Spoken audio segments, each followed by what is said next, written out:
Mag-graduate na ako sa college at nasabi ko, parang okay lang yung performance ko, di ba? Okay, it's good, di ba? Marami akong natutunan sa tao, sa mga bagay na dapat kong matutunan, di ba? Kung paano halubilo sa mga halubilo sa ibang tao, di ba? Marami akong, let's say, mga regret, mga sisi. Pero hindi naman siguro regret, no? Kasi pag inisip ko yung dati kong sarili, marami naman akong nagawang tama. Marami naman akong sana nagawang tama, pero hindi talaga tama yung condition at environment ko. Okay? Hindi ako like ongoing, or hindi ako like in the proper place. Pero ngayon, medyo okay naman, na-improve naman yung situation sa buhay ko.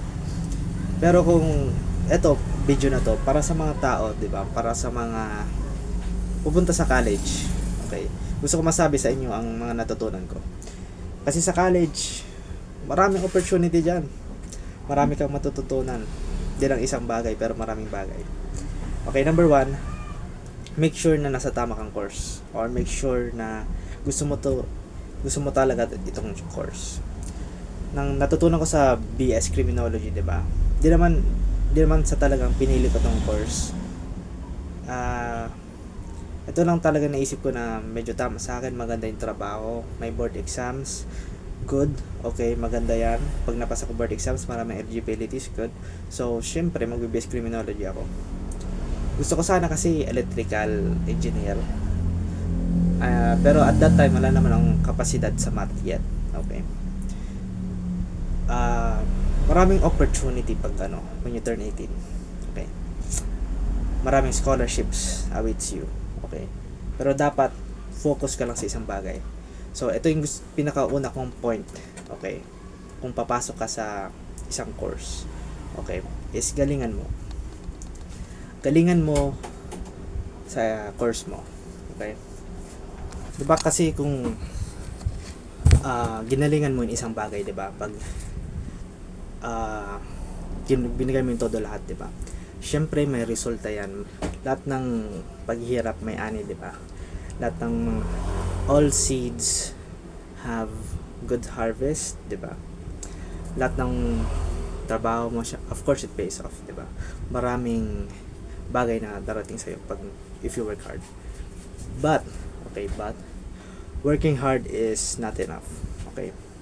You need to be smart. Okay? You need to be focused. For example, huwag nyo gayahin yung ginawa ko. Kasi marami akong like very ambitious ako. Okay? Nung first year. Okay? Marami akong gustong ma-achieve sa pinakauna kong year sa college. Okay? And syempre may bunga. Okay? Nakapasok ka sa honor. Like, hindi ko nakita sarili ko na magkaka-honor ako. Right? Kasi nang high school ako, palagi akong computer, diba? Palagi akong pasaway, palagi akong para absent. Pero nandun na pa rin yung nasa loob mo. Nandun na sa sarili ko na di tama sa akin ang normal na buhay. Ayaw ko maging like ordinary or live a simple life. Okay? Even though na maganda yung life na yun, not gonna lie, maganda yung simple yung buhay, diba? Tahimik, wala akong masyadong problema. But for me, I want to achieve more in life. I want to be ambitious. Okay? At walang mali doon. Having good dreams are good. Okay? If you have dreams, if you have goals, good. Achieve that. Marami kang mapupuntahan sa buhay. Or you can be that guy na, okay, simple lang. I'm not discouraging people to live that simple life. Okay, if you want to live a simple life, okay, be my guest. But yung advice ko is not for people who will live that life. Okay, because I have goals I want to achieve. Okay, kasi I've been through the lowest parts of my life. Okay, marami akong napagdaanan, and people don't see that in me. Siyempre lalaki, diba? Huwag mo ipakita. But I've seen a lot of things na like I've experienced a lot of bad things in life, and I'm giving this advice kung nasa part ka na rin ng life mo na hindi ka hindi ka satisfied. Okay, nakita mo kwarto mo hindi maganda, yung bahay mo tumutulo, syempre magagalit ka. Okay, ba't ganito buhay ko? Kasi kung ganyan lang buhay mo, okay, yung palaging tumutulo, wala kang pambayad sa mga bagay na gusto mo, like for example pagkain, tubig, electricity, mamroblema ka.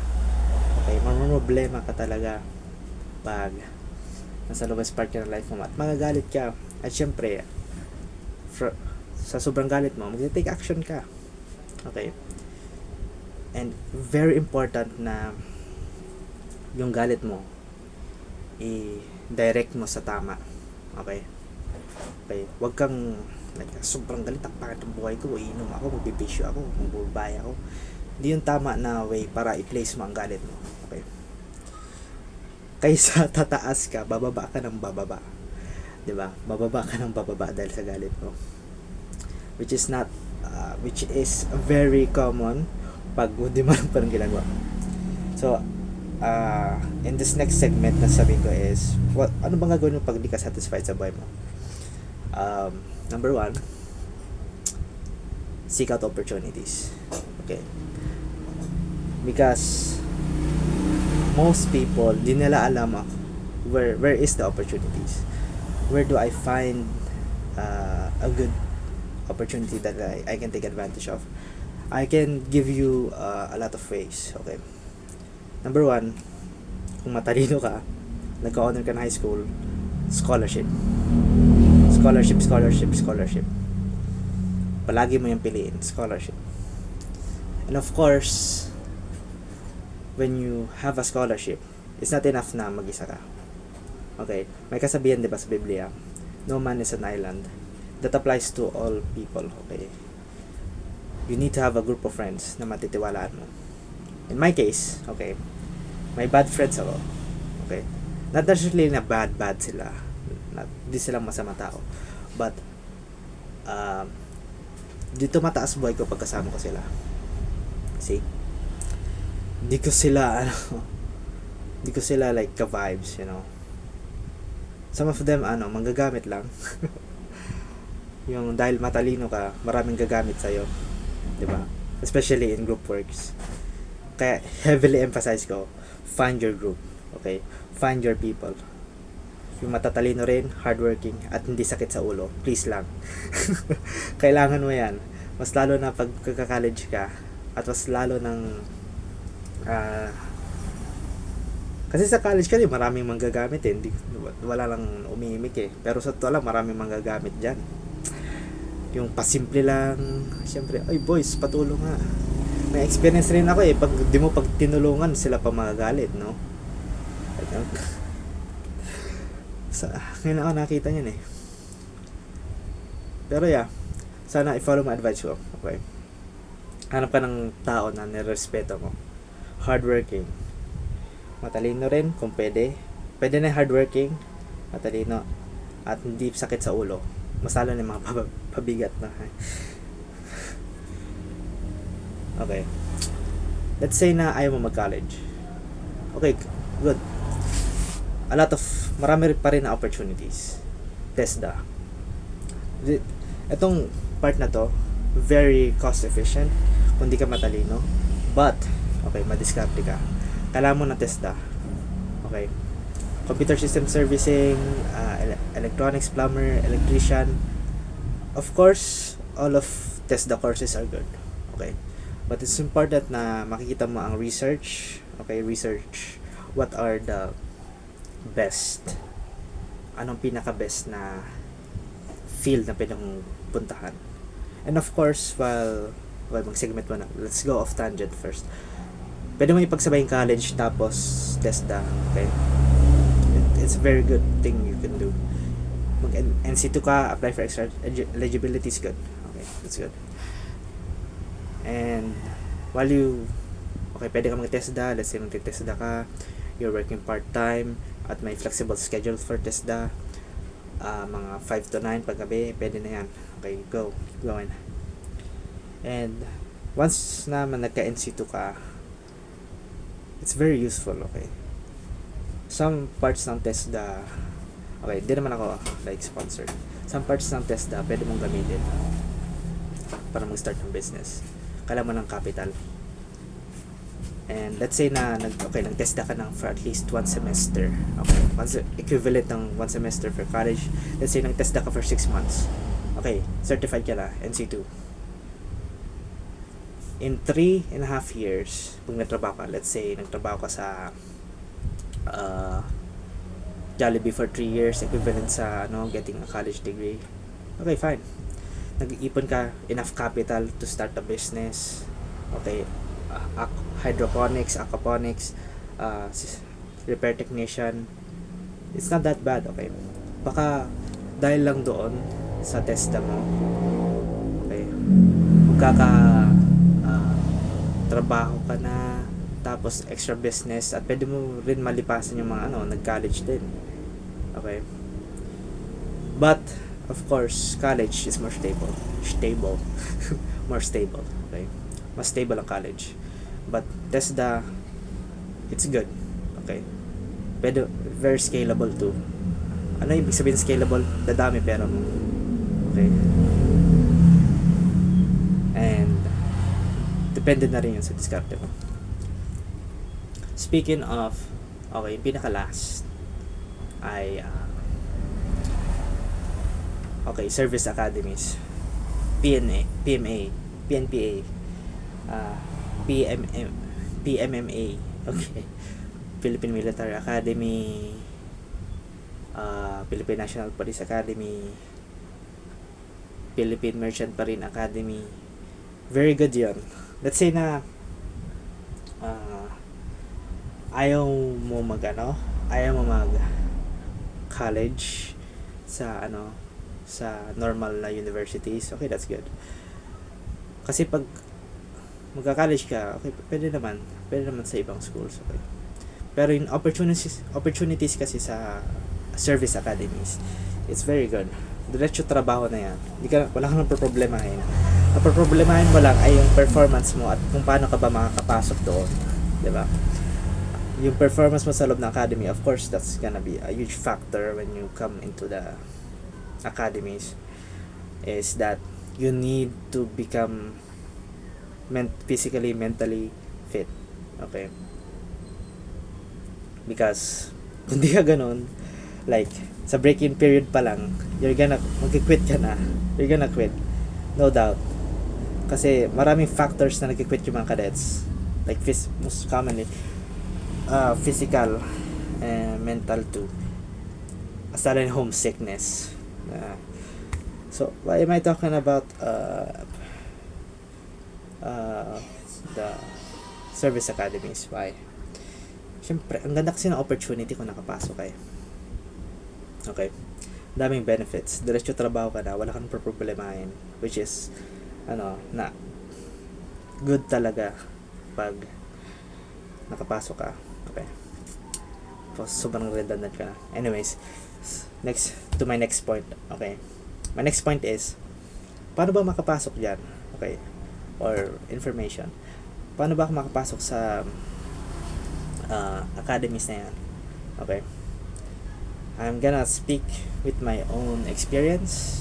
Okay, it's very difficult to enter the academies, especially sa neuropsychological exam. Marami nababagsak diyan eh. Masalo na sa sa entrance exam. So sa entrance exam, you're gonna study okay, sabihin ko lang story ko sa PNP, di ba? Nag-study ako for at least like 4 years para sa cadet admission test. Di naman yung todo-todo ako nagre-review, di ba? Hindi naman sa todo-todo ito gagawin ko. Sobrang focused ako. Hindi ko naman di ako like sobrang talino. Di naman sobrang talino, di ba? Di naman ako araw-araw na review. Yung ano lang, pakunti-kunti lang. Yung nagigets ko naman. And that, after that, diba? After like 4 years, nasa senior high pa ako. Nag-apply na ako in second year. At nag-take na ako ng third year ako, which is nasa November 2024. At sa awa ng Diyos, nakapasa ako. Nakapasa ako sa pinaka mahirap na entrance exam sa Pilipinas. Tataka rin na, paano ako nakapasa? Paano ako pumasa dito? Hindi ko naman in-expect na papasa ako eh. And after that, syempre, sobrang excited ako. Naalala ko pa ng na-excited ako. Kasama ko isa akong kaklase. Sabi ko, yes, nakapasa ako.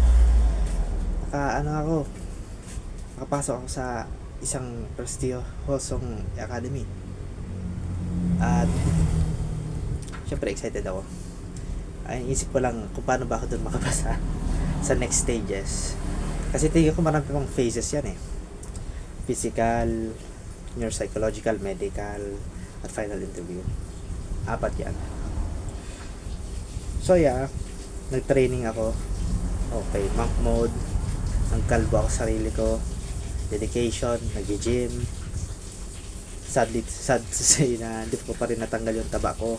Kasi wala masyadong pagkain dito sa bahay eh. Puros kanin. Tapos minsan walang ulam eh. 'Di ba? At syempre kumain na lang ako ng kanin para somehow may intake ako. Pero puros carbohydrates eh, walang protein.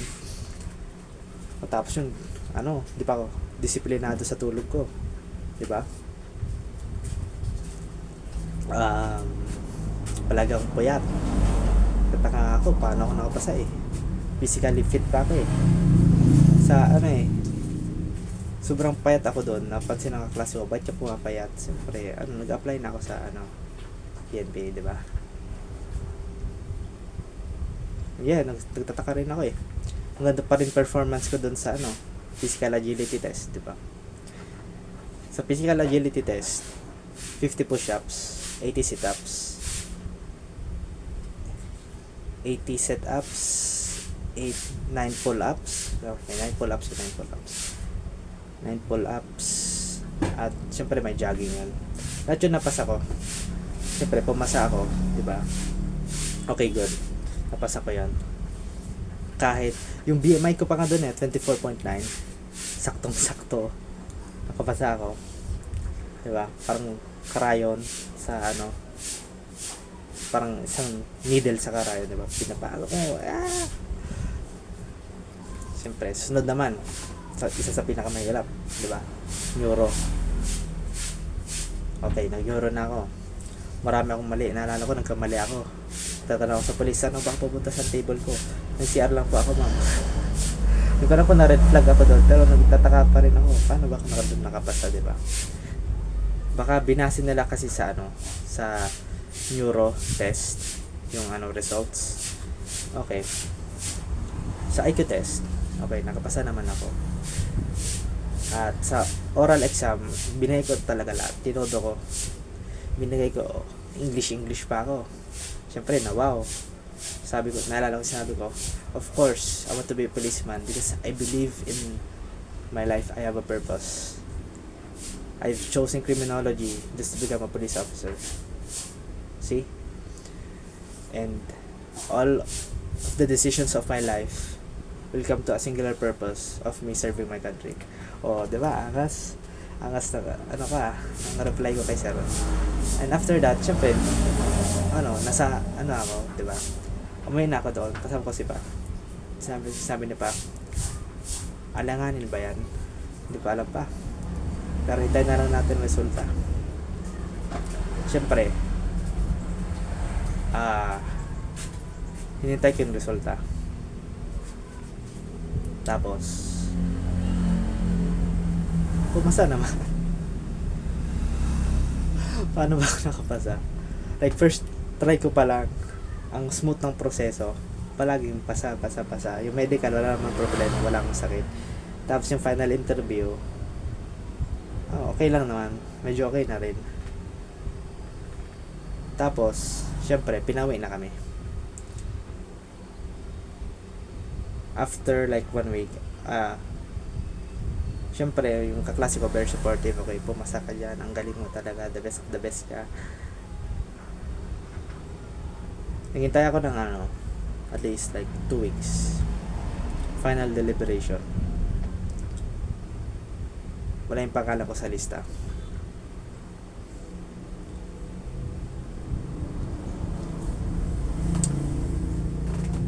Wala yung pangalan ko sa lista.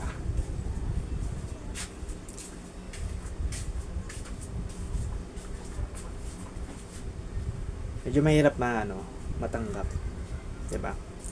Sobrang hirap mo, pinasa mo lahat, hindi ka sasali sa reception rights sa academy, 'di ba? Pinangarap mo to,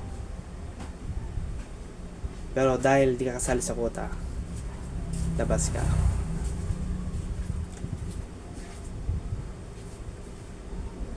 Taka rin ako eh. Labas ako lahat, 'di ba? Tapos hindi ka maging kasali sa class of 2029, 'di ba?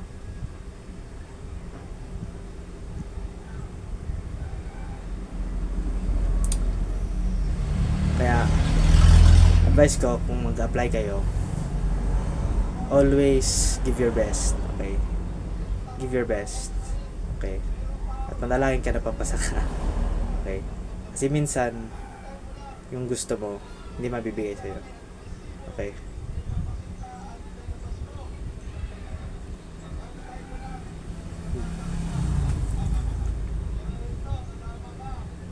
So ayun na guys, may video susunod naman.